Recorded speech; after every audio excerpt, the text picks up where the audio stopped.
Hello, friends. It's Nancy again with Astrology and Angel Mediums. I'm trying to show up and do a recording every day, at least I hope.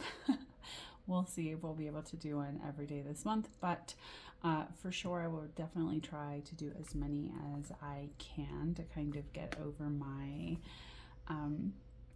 feeling of being a little bit uncomfortable with being on YouTube. So I know yesterday I did the Hermetic Tarot, a deck interview with it, and I was gonna try to do 2 decks, but then I was like, the video's getting a little long. Let's settle down.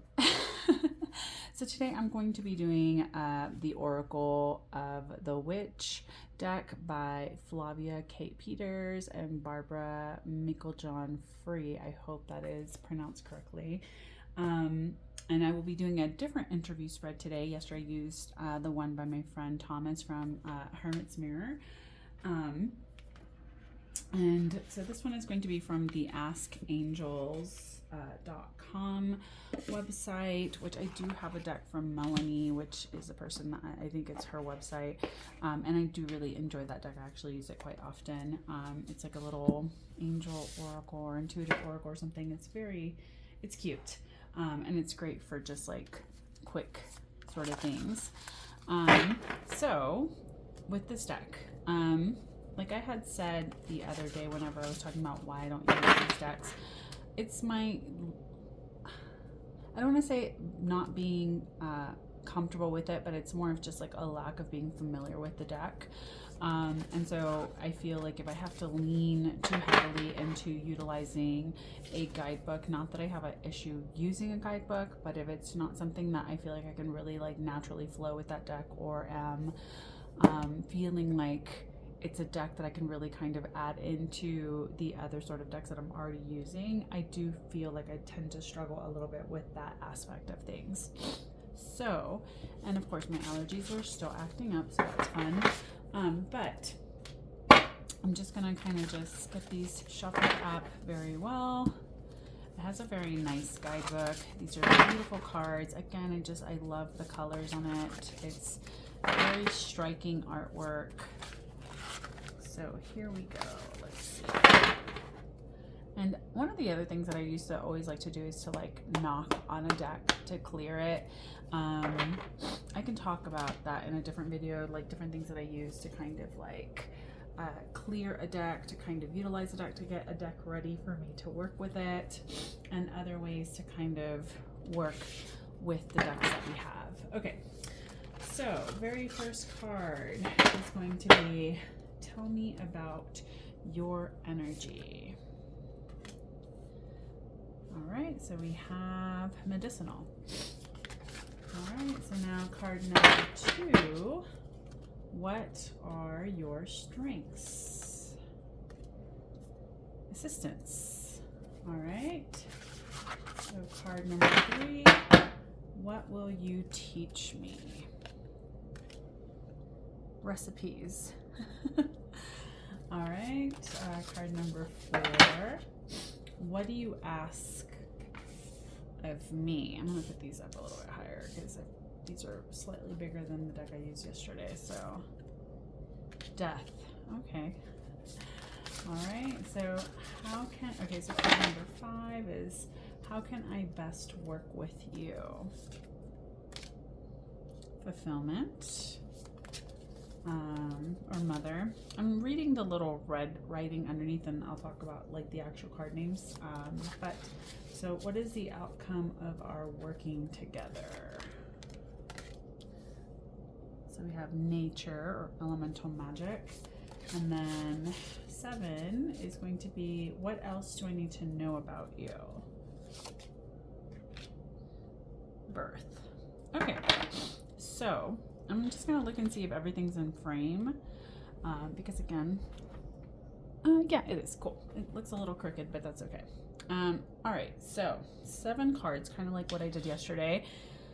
Different questions. Now, that is a reason why I like to kind of look up different deck interviews, because sometimes I'll focus on the same sort of questions, and I even have a deck interview on my website. that I used to use all the time. It's just 4 cards, very quick, very just like boop, boop, boop, boop, boop, which is fine. But because I have struggled to connect with these decks, when I did do those initial interviews, I feel like they weren't giving me as much depth or understanding of how I can kind of utilize the deck. So that's why I'm doing these slightly longer deck interviews. But deck interviews don't have to be as long. You can make it a little bit shorter for yourself if that's something that you feel better with. So with card number 1, which was the question, tell me about your energy. And so here we have medicinal. So an herb garden, which is card number 6. So let's see what guidance this book has. So this says, within my garden are the seeds that grow in places others thought you'd never tread. And so it's really talking about a deep connection with nature calls you to reclaim the path of a green witch and your role as a herbalist. Study or work with herbs for healing and spell work as you further attune to the power of nature in balance and harmony. So I guess this deck is telling me that it wants to be more in connection with nature and harmony. And even kind of looking at the cards that I pulled here, there's a lot of there's almost a balance of like the trees, there's like elements, there's like, you know, birth, we have death as well, kitchen witchery. So we have a little bit of this kind of energy of kind of saying like I need to maybe allow this to be a medicinal kind of deck, if that makes sense. It's kind of how I'm taking this, of really allowing it to kind of explore the roots and allow time to give my, I don't want to say give myself, but also like give my readings maybe an opportunity to heal others. So this is just talking about working with the powerful medicinal properties of nature and Mother Earth and kind of getting back to that connection to, you know, the world in a lot of different ways. And I think it's cool because this has like different suggestions for like an incantation to an herb garden, you know, using things like that. So if you don't have space for a garden, it kind of tells you how to like work with different herbs, which I think is cool because I do usually, actually very often use a lot of herbs in different workings that I do, and also just for like my own practices and things like that. So good times.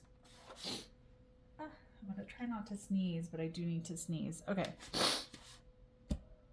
So card number 2. So what are your strengths? And here we have familiar spirit, so assistance. And I think this is very, it's a good spot to have kind of chosen this card because it does talk about, you know, like that sense of assistance. So this is card number 10. Let's see what kind of guidance the book has. So through the darkness, I stare at you intensely, so you feel my energy wishing to assist you. Call me, I will come. So I think that's interesting that it's kind of voicing its want and desire to show up and help me in understanding how I'm using the deck and to utilize it in my work. So it's really talking about, you know, that kind of familiar pet spirit. Like my familiar passed away in February of 2022. So it's almost been 2 years, and it's like one of these things where like you feel that desire and that connection of like, oh, I really wish I had another familiar. I wish I had another, you know, kind of like pet familiar that was here working with me. And it's funny because it talks about don't be too proud to ask for assistance. Help is waiting to be called upon. And it does talk about a deceased pet will reincarnate as a new familiar and welcomed companion, which hopefully whenever in the future we are able to move out of the space that we're currently in, I will be able to once again have a familiar in my presence. But I think it's interesting because it does talk a lot about, you know, what are your strengths, is to be like that familiar, to maybe be something that becomes very easy for me to work with, and something that feels like protection and guidance and just assistance at the same time. So that's nice.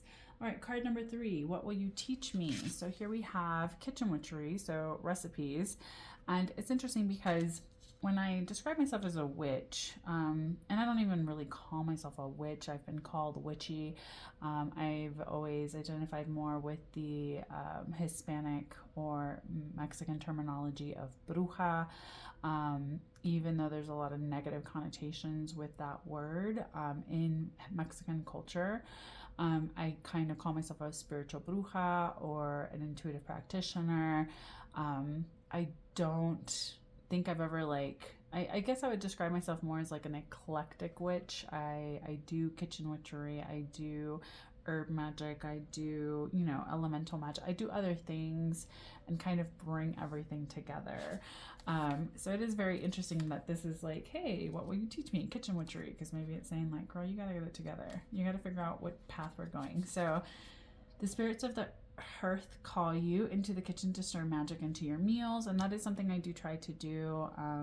I do use a lot of different herbs and things like that, so whenever I'm like cooking, or I'm very intentional with like what it is that I'm cooking and how I'm cooking it, and also like speaking life into the food that we eat or whatever. And I find that it's like one of these things where it's like, I feel like you might as well use everything that's available to you. But I think it's interesting that this is telling me that it'll like teach me to kind of move more into that kind of energy. And this is talking about your intent and focus are key to creating your desired outcome as you look at the magical attributes of even the most basic ingredients. And so it's really telling you to kind of like move into that magic. And it's interesting because like every card so far has like a witchery aspect, and not all of them talk about herbs. So this is talking about like banishing, brewing, fertility. So it almost talks about like other ways to kind of incorporate other practices into whatever it is that you're doing. So I do like that. So far I'm kind of getting that this deck is like, hey, I want to help you reconnect more to these practices that maybe aren't being utilized at this time. So card number 4 is, what do you ask of me? So here we have crone or death. And I don't know if I've ever expressed this on my YouTube channel, but I love the death card. I don't fear it in that way. And it's funny because as I'm looking at my phone right now, I actually have a sticker of the death card on the back of like my case or whatever. I work with Santa Muerte. So to me, it's like, this isn't something that would alarm me in that sense. But with this talking about, what do you ask of me? So death, I would take that as like maybe letting go of certain things. And crone is interesting because I know in our society there's like this fear of like aging and growing old and appearing old and things like that. And I turned 40 last year, and I know for me it was like this, it was a very loaded kind of birthday in some ways, just due to the fact that like I'm so grateful that I even got the opportunity to make it to this age. But then also realizing like it's not really that old. It really isn't. I mean, my joints feel like they're 80, don't get me wrong. But it really truly is not as old as it may have seemed when I was a child or when I was a lot younger. And plus I've learned to look at every moment that I get as like a blessing that I still get to be here, especially when I've had so many people in my life die very, very young. And so to me, it's one of these things where it's like, it's a blessing that I'm getting to see all this gray hair, that I'm seeing all these wrinkles, and, experiencing the different aspects of what it is to be a person that's living to such a big age. So this is talking about wisdom speaks to you beyond the veil of death. Embrace it and surrender it, releasing fear. So interesting. So this is, don't mistake sudden change as the death of your dreams. Transformation awaits. So be ready to emerge, to be brightly transformed, and hold the energy of both dark and light in balance, knowing and wisdom. So face your fears and your resistance to aging and the shadow side, which is something I have really come to understand and really, I don't want to say like accept, because it seems like I'm just like, I've resigned to it. And I guess in a way you kind of do, but it is another one of these things where I'm like, I'm going to age in a way that like honors the life that I've lived. And so it's kind of talking about death reveals what you've been avoiding, which I have been avoiding this deck, and offers a clean slate. Work with the crone to breathe inspiration to the darkest of places.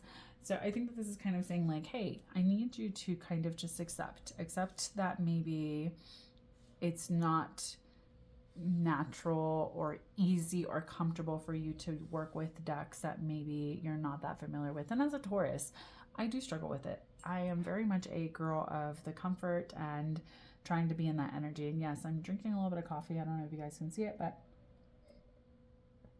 it's the morning time.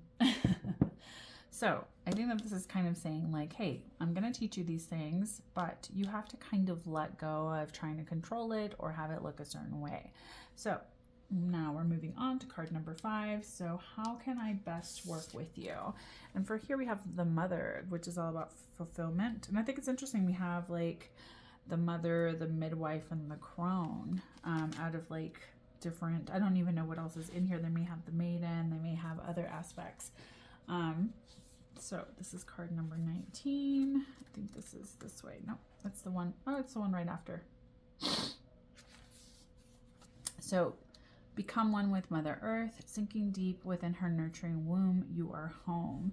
So with this is, how can I best work with you to be the mother and fulfillment? So your maternal and nurturing qualities make you an excellent support of others, a true earth mother and maternal figure. You possess a natural wisdom and counsel. A fulfilling life through magical transformation is soon to be birthed.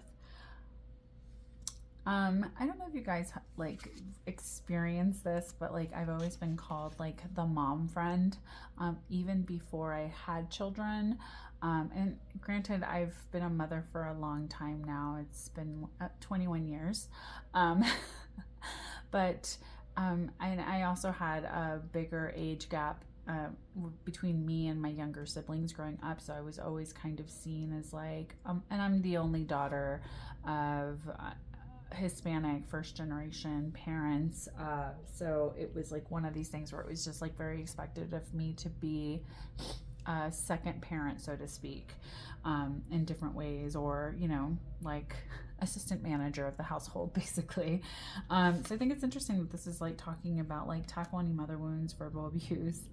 That's a good one. And the effects of overbearing or smothering people around you. That is something I do tend to struggle with. And I don't know, it's funny because I also have a lot of placements that are in Cancer. Like my moon is in Cancer, my Venus is in Cancer. They're both conjunct. I do tend to be a little, I don't mean to be, but it's like one of these things where like I get very concerned and I get very like, oh, let me help you, let me save you, let me do this, blah, blah, blah. And it is one of the biggest lessons I've had to unlearn in my age and in my experiences in life, is to not be like, oh, let me be the one that like is constantly helping you and saving you from things. So take steps to heal yourself. So how can I best work with you? So I think that this is really talking about like being comforting, being nurturing, working through any of like my wounds, like around maybe being a witch or kind of identifying as a witch and kind of moving into this kind of energy of like what is happening here with me is kind of how I'm taking it. All right, so card number 6 is, what is the outcome of our working together? Sorry, I was looking at the screen over there. So this is elemental magic. This is all about nature. It's funny because now we have card number 21. Maybe I didn't shuffle these as good as I thought I did. So what is the outcome of our working together? So this is all about, let the elemental forces of nature awaken your magical abilities in balance and harmony. So I think that's beautiful because maybe it's talking about like, maybe I'll start to bring other things back into balance that maybe I haven't really been working with or utilizing to its full potential. So it's time to see once more through the eyes of a child and wonder and awe. So I think it's interesting because we have the mother, and then this is talking about like, you know, looking at things through the eyes of wonder, through like the eyes of like a child, discovering that kind of hidden world within myself that maybe I have forgotten. And I think it's really kind of talking about like, hey, don't feel uncomfortable with like an unfamiliar path. You know, the forces of nature are to be revered and respected. And I do. I have a lot of respect for nature growing up in Houston and going through so many different hurricanes that were extremely devastating, not just to the coast, but also to like where we lived and our cities and things like that. And kind of seeing what that does is that, you know, we have to be very mindful of how we coexist in this world. And so remember that not everything is what it seems when it comes to other dimensions. And that's very interesting too, because it's like, what is the outcome of our working together? Is that maybe I will bring things back into balance within myself, and as far as like how I perceive or view things. I think that's a nice thing. And finally, we have, what else do I need to know about you? So here we have the midwife. That's all about birth. It's very interesting artwork, you guys. I don't know if you guys are into this kind of, it's like dark, but also very, it's like pointillism. It's very, it's like, I don't know, I'm looking at it as like it's pointillism in some ways, because there's like little dots that are kind of creating a lot of like the shadowing and things like that. So it's nice. So this is Seek New Awakenings. Now's the time for primordial memories to emerge and be rebirthed. Oof, okay.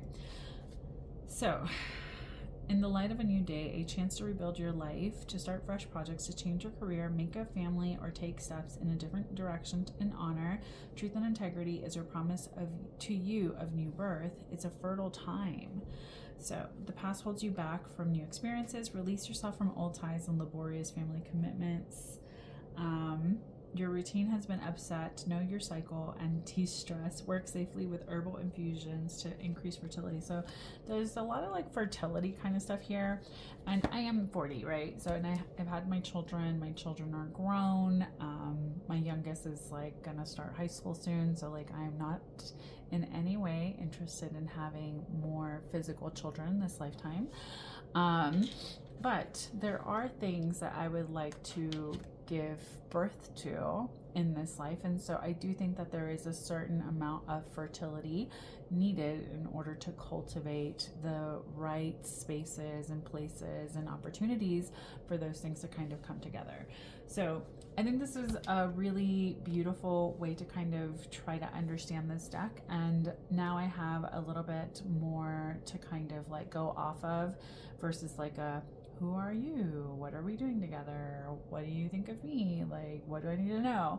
I think that this gives a little bit more depth and possibility to kind of really understand how to maybe work with this deck a little bit more. And even though I don't like that I have to kind of continuously lean into the book has a lot of really interesting beneficial information in it that can kind of help you not just connect to like what the message is and the intentions of each of these cards was to be added to the deck, but also how to connect more to that kind of oracle witchy energy that I think that this deck was really intended for. So let me know what you guys think.